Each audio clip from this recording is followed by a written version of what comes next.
A calculator problem with finding the area between curves.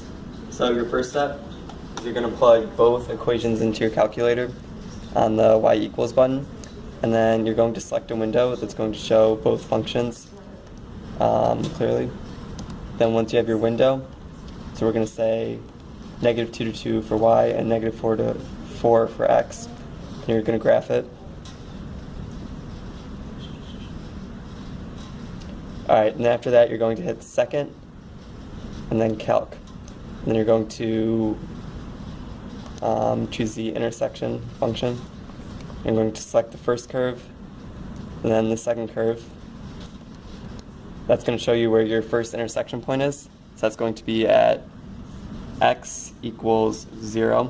So that's going to be your first bound. And you're going to do second calc again. You're going to select the second intersection point, which is up here. So that's going to be x equals 1. And so after you have your intersection points, you're going to use that as your bounds for the problem. So you're going to set up an integral from 0 to 1. And then, as you can see from the graph, you're going to do top minus bottom. So it's going to be f of x equals x on the top, and f of x equals x squared on the bottom.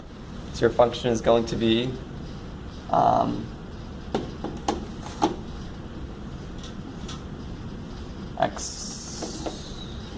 it's actually going to be x. So since x is on top, it's going to be x minus x squared dx. And so you can plug that into your calculator. You're going to hit math, and then 9 for integral. Plug in your bounds, which is 0 to 1. And then you're going to just plug in both functions. So x minus x squared, then dx. That's going to give you your answer. So it's just going to be 0.167. Alright, so in this problem we're going to be finding the area between 2 minus y and y using a calculator.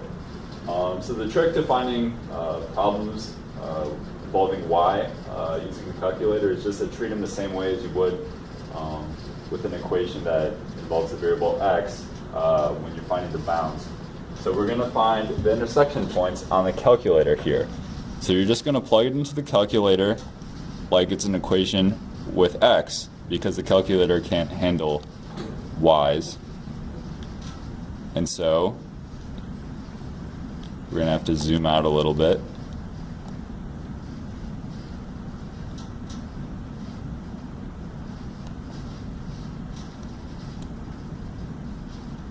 So this problem is also bounded by the x-axis. So we're going to find the intersection points using second calc. Then you go down to intersect, select both of the functions, then guess, and the intersection is going to be at x equals 1. But in reality, for this problem, that's going to be y equals 1 because the y are all x's. So when you're trying to find the area between a curve of a function that involves y, you're going to want to do or follow the rule right minus left. So in this case, here's what our setup is going to look like. It's going to be an integral from 0 to 1, because it's bounded by the x-axis, and that's the intersection point, of the right, which is going to be 2 minus y, minus the left, which is going to be just y, and then that's going to be dy. So if this was a non-calculator question, you'd just be able to solve that out by hand, but since we have a calculator, we're just going to plug it in again, pressing math and then 9 to get to the integral, entering our bounds 0 and 1, and there's no difference in the calculator whether you use the variable x or y when you're actually finding the integral. So you can just do 2 minus x again, minus x, and then dx, and you'll get 1 as your final answer.